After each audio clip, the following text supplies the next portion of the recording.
सांगली दिनांक 15 10 वर्षापूर्वी पहिल्याच कॅबिनेट बैठकीत धनगर आरक्षणाचा निर्णय घेऊ असं आश्वासन देवेंद्र फडणवीस यांनी दिलं ते आजतागायत पूर्ण झालं नाही।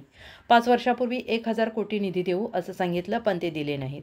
भाजपात धनगर समाजाला किंमत नाही। ही निवडणूक सगळ्यांची आहे। भाजपा हा पक्ष जाती धर्मात भांडणं लावतो। माळी धनगर वंजारी हा माधव पॅटर्न केवळ सत्ता हस्तगत करण्यासाठी वापरतो।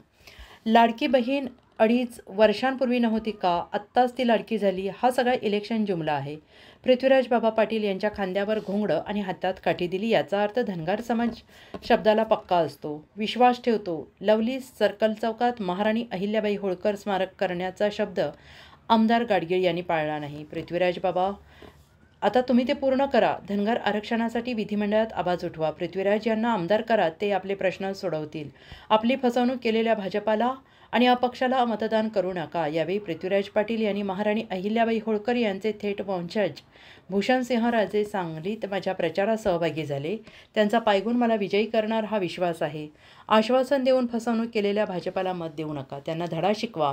10 वर्ष मी काम करतोय, आता 5 वर्ष मला द्या। मी आपल्या आरक्षण प्रश्नावर विधिमंडळात आवाज उठवणार आणि लवली सर्कल चौकात अहिल्याबाई होळकर स्मारक करण्यासाठी कटिबद्ध आहे असं सांगून हातचिन्ह समोरील बटन दाबून भरघोस मताने निवडून देण्याचं आवाहन केलंय।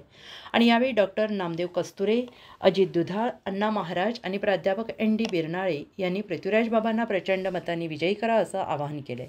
प्रारंभी अहिल्याबाई होळकर यांच्या पुतळ्यास पुष्पहार अर्पण करून अभिवादन करण्यात आले। स्वागत सागर भणमाने, आभार दादा शिंदे यांनी मानले।